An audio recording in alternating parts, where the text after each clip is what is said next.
Hello, അസ്സലാമലൈക്കും, നമസ്കാരം. എന്താണ് വിശേഷമൊക്കെ? അപ്പോൾ ഇന്ന് നമ്മൾ ഉണ്ടാക്കാൻ പോകുന്നത് സ്പ്രിംഗ് റോളാണ് കേട്ടോ. നമുക്ക് വേഗം ഉണ്ടാക്കിയെടുക്കാൻ പറ്റും. പിന്നെ കുറച്ച് സാധനങ്ങളൊക്കെ മതി എന്നും പറയണ പോലെ. അപ്പോൾ ഉണ്ടാക്കിയെടുക്കാനും വളരെ എളുപ്പമാണ്. അപ്പോൾ വീഡിയോ ഫുള്ളായിട്ട് കണ്ടോളൂ കേട്ടോ. അപ്പോൾ നമുക്ക് വീട്ടിൽ തന്നെ ഉണ്ടാക്കിയെടുക്കാം. നമുക്ക് പുറത്തുനിന്നൊന്നും ഇനി എണ്ണക്കടികളൊന്നും മേടിക്കേണ്ടല്ലോ. ഒരുവിധം തന്നെ നമുക്ക് വീട്ടിൽ ഉണ്ടാക്കിയെടുക്കാം. പിന്നെ നമുക്ക് ധൈര്യമായിട്ട് നമ്മളെ മക്കൾക്കൊക്കെ കൊടുക്കാം. നല്ല എണ്ണയിൽ ഉണ്ടാക്കിയെടുക്കുന്നതാണല്ലോ. അപ്പോൾ ഇത് ഉണ്ടാക്കാൻ വേണ്ട സാധനങ്ങൾ നോക്കാം. അപ്പോൾ അതിന് വേണ്ടിയിട്ട് സ്പ്രിംഗ് റോൾ വേണം. അപ്പോൾ അത് നമ്മൾ സിറ്റ്സിൻ്റെ കടയിൽ നിന്ന് മേടിച്ചതാണ് കേട്ടോ. പിന്നെ അതാ ചിക്കൻ വേണം. ചിക്കൻ വേവിച്ചതാണ്, ഉപ്പും കുരുമുളകും കൂടിയിട്ട് വേവിച്ചതാണ്. പിന്നെ 2 സബോള, ഇഞ്ചി വെളുത്തുള്ളി പേസ്റ്റ്, പിന്നെ അതാ ക്യാരറ്റ്, പിന്നെ മല്ലിയില, കുറച്ച് കാബേജ്, സോയാ സോസ്, പിന്നെ അതാ കുറച്ച് കുരുമുളക് പൊടി. അപ്പോൾ ഇത്രയൊക്കെ മതിയിട്ട് ഉണ്ടാക്കാൻ വേണ്ടിയിട്ട്. ഇതൊക്കെ ഇങ്ങനെ നീളത്തിൽ അരിഞ്ഞെടുക്കുകയാണെങ്കിൽ നമുക്ക് കാണാനൊരു ഭംഗിയാണ് കേട്ടോ. അത് കാരണം ഞാൻ നീളത്തിൽ അരിഞ്ഞെടുത്തിട്ടുണ്ട്. ഇനി നമുക്കിത് ഉണ്ടാക്കിയെടുക്കാം. അപ്പോൾ അത് ഓയിലാണ് ഒഴിച്ച് കൊടുക്കുന്നത്. ഇങ്ങനത്തെ ഒന്നും ഉണ്ടാക്കുമ്പോൾ നമ്മൾ വെളിച്ചെണ്ണ ഒഴിച്ച് കൊടുക്കരുത് കേട്ടോ. ഓയിലിൽ തന്നെ ഉണ്ടാക്കിയെടുക്കണം. അപ്പോൾ അത് ഓയിലൊക്കെ ചൂടായി വന്നിട്ടുണ്ട്. നമ്മളിത് സബോള ഇട്ട് കൊടുത്തു. ഇനി ഇതൊന്ന് ചെറുതായിട്ടൊന്നും ആയാൽ മതി. നന്നായി വാടി വരുമൊന്നും വേണ്ട. അപ്പോൾ അതൊന്ന് ആക്കിയെടുക്കുക. 1-2 ഇളക്കിയാൽ മതി. അതിന് ശേഷം നമുക്ക് കാബേജ് ഇട്ട് കൊടുക്കാം. അപ്പോൾ ഇത് അതുപോലെ നീളത്തിൽ അരിയാണെങ്കിൽ നമുക്ക് കാണാനൊരു ഭംഗിയാണ് കേട്ടോ. ഇനി നമുക്ക് സമയമൊന്നുമില്ലെങ്കിൽ ഒക്കെ കൂടി ചോപ്പറിലിട്ട് വലിക്കുക, അങ്ങനെ ആയാലും കുഴപ്പമൊന്നുമില്ല. പക്ഷെ ഇങ്ങനെ ആകുമ്പോൾ കാണാൻ ഒരു ഭംഗിയുണ്ട്. അപ്പോൾ അതും ഒന്നൊരു പച്ചമണമൊക്കെ ഒന്ന് മാറിക്കോട്ടെ. ഇനി ഇതിലേക്ക് വെളുത്തുള്ളി ഇഞ്ചി ചതച്ചതാണ് ഇട്ട് കൊടുത്തേക്കുന്നത്. ഇനി ചെറുതാക്കി അരിഞ്ഞിട്ട് വേണമെങ്കിൽ അങ്ങനെ ഇട്ട് കൊടുക്കാം കേട്ടോ. അപ്പം നമുക്ക് നോമ്പ് തുറക്കുന്ന സമയത്തേക്ക് എന്തായാലും അരിയാനുള്ള സമയമൊന്നും ഉണ്ടാവില്ല. അപ്പോൾ ഞാൻ വെറുതെ ഒന്ന് ചതച്ചെടുത്തു, എന്നിട്ട് അത് ഇട്ട് കൊടുത്തതാണ്. ഇനി ഇതിലേക്ക് ഇട്ട് കൊടുക്കേണ്ടത് ക്യാരറ്റാണ്. അപ്പോൾ അതാ ക്യാരറ്റ് ഇട്ട് കൊടുക്കുന്നുണ്ട്. ചെറിയൊരു ക്യാരറ്റാണ് കേട്ടോ. ഞാൻ കൂടുതലായിട്ട് ഉണ്ടാക്കിയെടുക്കുന്നില്ല, നമുക്ക് 3 ആൾക്കുള്ളതല്ലേ വേണ്ടുള്ളൂ. അപ്പോൾ വീഡിയോ എടുക്കുമ്പോഴാണ് പിന്നെയും കുറച്ചും കൂടിയും കൂടുതലാക്കിയിട്ട് ഉണ്ടാക്കിയെടുക്കുക, വീഡിയോയിൽ കാണിക്കാൻ വേണ്ടിയിട്ട്. അല്ലെങ്കിൽ ഒരു 5-6 ഉണ്ടാക്കുള്ളൂ, കൂടുതലായിട്ട് ഉണ്ടാക്കില്ല. ഇതൊരു 13-14 ഉണ്ടായിരുന്നു കേട്ടോ. അപ്പോൾ അതിനനുസരിച്ചിട്ടാണ് എടുത്തത്. അപ്പോൾ ചെറിയൊരു ക്യാരറ്റിൻ്റെ ഒരു ചെറിയൊരു ഭാഗം മാത്രം എടുത്തിട്ടുണ്ടായിരുന്നുള്ളൂ. ഇനി ഇതിലേക്ക് ആവശ്യമുള്ള ഉപ്പ് ഇട്ട് കൊടുക്കുക, കുരുമുളക് പൊടി ഇട്ട് കൊടുക്കുക. ഇനി ഞാൻ എൻ്റെ സമാധാനത്തിന് കുറച്ച് ഷവർമ മസാലയും കൂടി ഇട്ട് കൊടുക്കുന്നുണ്ട്. അപ്പോൾ നിങ്ങളുടെ കയ്യിലുണ്ടെങ്കിൽ ഇട്ട് കൊടുത്താൽ മതി. ഇട്ട് കൊടുക്കുമ്പോൾ അടിപൊളിയാണ് കേട്ടോ, നല്ല ടേസ്റ്റ് ഉണ്ടായിരുന്നു. പിന്നെ ഒരു നല്ലൊരു മണവും കിട്ടിയിട്ടുണ്ടായിരുന്നു. പിന്നെ അത് ചിക്കനും കൂടി ഇട്ട് കൊടുക്കുക. ഗരം മസാല ഇട്ട് കൊടുക്കരുത്, ഗരം മസാലയും കാട്ടിയും ടേസ്റ്റ് ഉണ്ടായിരുന്നു. ഈ ഷവർമ മസാല അങ്ങനെയുള്ള മസാലകളൊക്കെ ഇട്ട് കൊടുക്കുമ്പോൾ ഒന്നും കൂടി രസം ഉണ്ടായിരുന്നു കേട്ടോ കഴിക്കാൻ വേണ്ടിയിട്ട്. അപ്പോൾ ഞാൻ അതാണ് ഇട്ട് കൊടുത്ത് ഇനി ചിക്കനും കൂടി ഇട്ടിട്ട് ഒന്ന് ഇളക്കിയെടുക്കുക. അപ്പോൾ ഇതിൽ എരിവിനായിട്ട് നമ്മൾ ഇട്ട് കൊടുക്കുന്നത് കുരുമുളക് പൊടി മാത്രമാണ്. അപ്പോൾ എത്ര എരിവ് വേണം അതിനനുസരിച്ചിട്ട് ഇട്ട് കൊടുക്കുക കേട്ടോ. പിന്നെ ചിക്കൻ വേവിക്കുമ്പോൾ നമ്മൾ ഉപ്പും കുരുമുളക് പൊടിയും കൂടി ഇട്ടിട്ടാണ് വേവിച്ചിട്ടുണ്ടായിരുന്നത്. അപ്പോൾ അതിൽ ഉപ്പും കുരുമുളകൊക്കെ പിടിച്ചിട്ടുണ്ടാവും. പിന്നെ ഇതിലേക്ക് മാത്രമല്ല കുരുമുളക് പൊടി വേണ്ടുള്ളൂ. ഇനി ഇതാ കുറച്ച് സോസും കൂടി ഒഴിച്ച് കൊടുക്കുന്നുണ്ട് കേട്ടോ, ടൊമാറ്റോ സോസ്. അപ്പോൾ ഇത് ഞാൻ ഫസ്റ്റ് കാണിക്കാൻ വിട്ടുപോയതാണ്. അപ്പോൾ കുറച്ച് തന്നെ ഒഴിച്ച് കൊടുക്കണമല്ലോ, കുറേ സോസായിട്ട് മധുരമൊന്നും ആക്കണില്ല. പിന്നെ അത് കുറച്ച് സോയാ സോസ് ഒഴിച്ച് കൊടുക്കുന്നുണ്ട്. അത് കൂടുതലാവണ്ട കേട്ടോ, കൂടുതലായി ഒരു കുത്തനൊരു ഒരു ടേസ്റ്റ് ഉണ്ടാവില്ല. എനിക്ക് അങ്ങനെയാണ് കേട്ടോ തോന്നിയിരിക്കുന്നത്. നമ്മൾ ഫ്രൈഡ് റൈസൊക്കെ ഉണ്ടാക്കുന്ന സമയത്ത് ഇങ്ങനെ ഇട്ട് കൊടുക്കുമ്പോൾ കുറച്ചും കൂടി ഒരു കുത്തനൊരു മണം കൂടാറുണ്ട്. അപ്പോൾ അത് കാരണം എന്താ കുറച്ച് സ്പ്രിംഗ് ഓണിയൻ ഇട്ട് കൊടുത്തിട്ടുണ്ട്, കുറച്ച് തന്നെ. പിന്നെ നമ്മൾ മലയാളികളല്ലേ, മല്ലിയില ഇല്ലാതെ ഒരു ഇതും ഇല്ലല്ലോ. നമ്മൾ എല്ലാറ്റിലും കൂടി മല്ലിയില ഇടൂല്ലേ, സാമ്പാർ മുതൽ മീൻകറി വരെ. അപ്പോൾ ഇതിൽ ഞാൻ കുറച്ച് മല്ലിയില ഇട്ടിട്ടുണ്ട് കേട്ടോ. മല്ലിയില ഇട്ടാലാണ് എനിക്ക് കുറച്ച് സമാധാനമാവുള്ളൂ. അത് കാരണം കുറച്ച് മല്ലിയില ഇട്ട് കൊടുത്തിട്ടുണ്ട്. ഇതിപ്പോൾ എല്ലാം ആയി വന്നിട്ടുണ്ട്. നമ്മൾ നന്നായി വേവിച്ചത് ഇങ്ങനെ കുഴഞ്ഞ പോലെ ആക്കണില്ല കേട്ടോ. ഇതുപോലെ ചെറുതായിട്ടൊന്ന് കടിക്കാൻ കിട്ടുന്ന പോലെയാണ് ആക്കിയെടുത്തേക്കുന്നത്. ഇനി നമ്മളതിൽ ഒന്നും കൂടി ഫ്രൈ ചെയ്തെടുക്കേണ്ടതല്ലേ, കുഴഞ്ഞ് പോകുമ്പോൾ ഒരു രസം ഉണ്ടാവില്ല. അപ്പോൾ അതുപോലെ ആക്കിയിട്ടാണ് എടുത്തേക്കുന്നത്.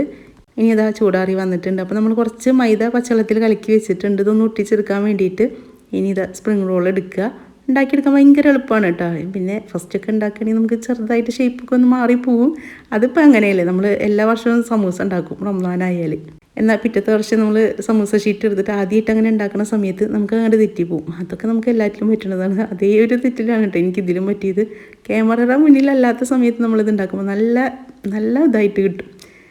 ക്യാമറ ഓൺ ആക്കിയിട്ട് എന്തെങ്കിലും ഉണ്ടാക്കുകയാണെങ്കിൽ അതൊക്കെ തെറ്റിപ്പോവും. ആ ഒരു അവസ്ഥയിൽ തന്നെ ആയിരുന്നു കേട്ടോ. ഫസ്റ്റത്തെ 2 ശരിയായില്ല, പിന്നെ ശരിയായ പോലെ അങ്ങോട്ട് മടക്കിയെടുത്തു. ലാസ്റ്റിലേക്ക് ആകുമ്പോഴെല്ലാം ശരിയാവുകയും ചെയ്തു. അപ്പോൾ ഞാൻ ഇതിൻ്റെ ഓരോ ഷീറ്റ് എടുത്തിട്ട് ഇങ്ങനെ മാറ്റി വെക്കുന്നുണ്ട്. അപ്പോൾ നമുക്ക് വേഗം അത് മടക്കിയെടുക്കാൻ ഈസിയാണല്ലോ. അപ്പോൾ അതിന് വേണ്ടിയിട്ട് മാറ്റി വെച്ചിട്ടുണ്ടായിരുന്നു.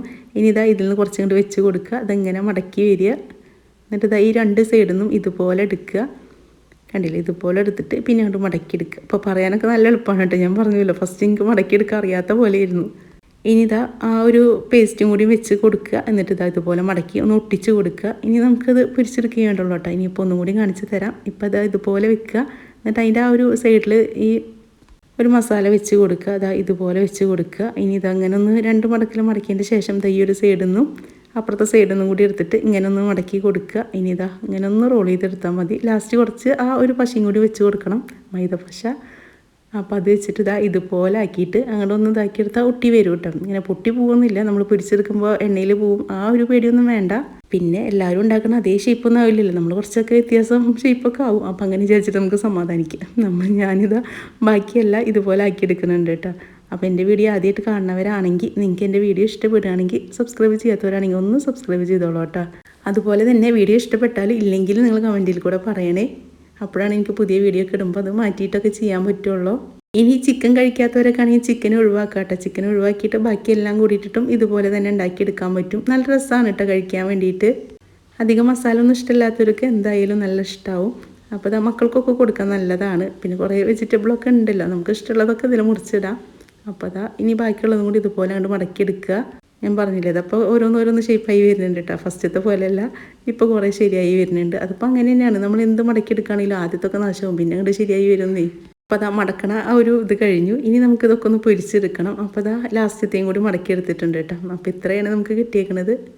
ഞാൻ മുന്നേ പറഞ്ഞല്ലോ 12 എണ്ണം അല്ല, നമുക്ക് 14 കിട്ടിയിട്ടുണ്ട്. ഇനി നമുക്കൊന്ന് പൊരിച്ചെടുക്കാം. അപ്പോൾ ഓയിലാണ് കേട്ടോ പൊരിച്ചെടുക്കണത്. ഇനി ഓയിലൊന്ന് ചൂടായി വന്നിട്ട് നല്ല ചൂടായതിൻ്റെ ശേഷം ഇട്ട് കൊടുത്താൽ മതി. അപ്പോൾ ഓയിലൊക്കെ നന്നായി ചൂടായപ്പോൾ ഇട്ട് കൊടുക്കണുണ്ട്. ഞാനൊരു 3 എണ്ണമൊക്കെ ഇട്ടിട്ടാണ് കേട്ടോ അതൊന്ന് ഫ്രൈ ചെയ്തെടുക്കുന്നത്. പക്ഷേ ഇത് നമുക്കത് മറിച്ചിടുന്ന സമയത്ത് കുറച്ചൊരു ബുദ്ധിമുട്ടാണ്. നമ്മൾ കട്ട്ലേറ്റൊക്കെ മറിച്ചിടുന്ന പോലെ മറിച്ചിടാന്ന് വിചാരിക്കാൻ പറ്റില്ല.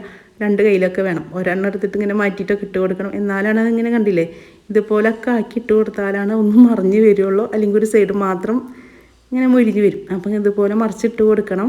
ഇതിപ്പോൾ 2 ഭാഗം മുരിഞ്ഞ് വന്നിട്ടുണ്ട്. ഇനി നമുക്ക് എണ്ണയിൽ നിന്ന് കോരിയെടുക്കാം കേട്ടോ. എണ്ണ കുടിക്കുക അങ്ങനെയുള്ള പേടിയൊന്നും വേണ്ട. കുറച്ച് പോലും അതിൽ എണ്ണ ഉണ്ടാവില്ല.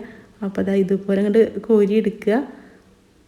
ഇനി ബാക്കിയുള്ള കൂടി ഇതുപോലെ ഇട്ട് കൊടുക്കുന്നുണ്ട് കേട്ടോ. നമുക്ക് നന്നായി ഫ്രൈ ചെയ്തിട്ട് എടുക്കണം. ഇങ്ങനെ പെട്ടെന്ന് കളർ മാറിയാലും ഉണ്ടാക്കണ്ട. ഫ്ലെയിം ഒന്ന് മീഡിയത്തിൽ വെച്ച് കൊടുത്താൽ മതി. ഇട്ട് കൊടുക്കുന്ന സമയത്ത് ഹൈ ഫ്ലെയിമിൽ ഇട്ടതിന് ശേഷം മീഡിയത്തിൽ വെച്ച് കൊടുത്താൽ മതി. എനിക്ക് പുറം കരിയും ചെയ്യും, ഉള്ളിലാവുകയും ചെയ്യില്ല. നമ്മൾ റോൾ ചെയ്ത് കൊടുത്ത കാരണം ഇതിൻ്റെ ഉള്ളിലത്തെ ആ ഷീറ്റും കൂടി ഒന്ന് വെന്ത് വരണമല്ലോ, മുരിഞ്ഞ് വരണമല്ലോ, വേവ് എല്ലാം മുരിഞ്ഞ് വരണം. അപ്പോൾ അത് കാരണം നമ്മൾ കുറച്ചൊന്ന് ഫ്ലെയിം കുറച്ച് കൊടുത്താൽ മതി. ഇനി ഇതുപോലെ റോളൊക്കെ ചെയ്തിട്ട് കൂടുതലൊക്കെ ആണെങ്കിൽ നമുക്ക് ഫ്രീസറിൽ എടുത്ത് വെക്കാം കേട്ടോ. പിന്നെ നമ്മൾ ഉണ്ടാക്കുന്ന സമയത്ത് കുറച്ചധികം ഉണ്ടാക്കിയിട്ട് ഫ്രീസറിൽ വെക്കുകയാണെങ്കിൽ പിറ്റന്നാളൊക്കെ എടുത്തിട്ട് നമുക്ക് ഉണ്ടാക്കി പൊരിച്ചെടുക്കല്ലേ വേണ്ടുള്ളൂ. അപ്പോൾ ഉണ്ടാക്കുന്ന സമയമൊന്നും വേണ്ട. ഒരു ഷീറ്റ് മേടിച്ചാൽ തന്നെ നമുക്ക് 3-4 പ്രാവശ്യം ഉണ്ടാക്കാനുള്ളത് ഉണ്ടാവും. പിന്നെ ഇത് നമുക്ക് ആവിക്ക് വെച്ചിട്ട് വേണമെങ്കിലും വേവിച്ചെടുക്കാം കേട്ടോ. അപ്പോൾ അത് വേറെ രീതിക്കാണ്. അതൊരു ദിവസം ഇൻഷാല്ലാ ഞാൻ കാണിച്ചു തരാം. ഇനിയിപ്പോൾ എണ്ണ ഒന്നും കഴിക്കാത്തവരാണെങ്കിൽ എയർ ഫെയറിൽ വെച്ചിട്ടും ഇതൊന്നും മുരിപ്പിച്ചിട്ട് എടുക്കാം കേട്ടോ. പക്ഷെ ഇവിടെ എൻ്റെ ഉമ്മക്ക് ഇഷ്ടമല്ല. എൻ്റെ ഉമ്മക്ക് പറയും ഓയിലിൽ വെച്ചിട്ടാണ് ഉണ്ടാക്കണതിൻ്റെ ആ ഒരു ടേസ്റ്റ് കിട്ടില്ല. പിന്നെ ഒരാൾക്കായിട്ട് അതിൽ ഉണ്ടാക്കണ്ടല്ലോ വിചാരിച്ചിട്ടാണ് ഞാൻ എല്ലാം ഇങ്ങനെ ഫ്രൈ ചെയ്തെടുക്കുന്നത്. ഇനിയിപ്പോൾ അത് പൊട്ടിച്ച് കാണിച്ചു തരാം കേട്ടോ. കണ്ടില്ലേ, നല്ല ചൂടുണ്ടായിരുന്നു. അതാണ് കൈയൊന്നൊരു വിറക്കണ പോലെ.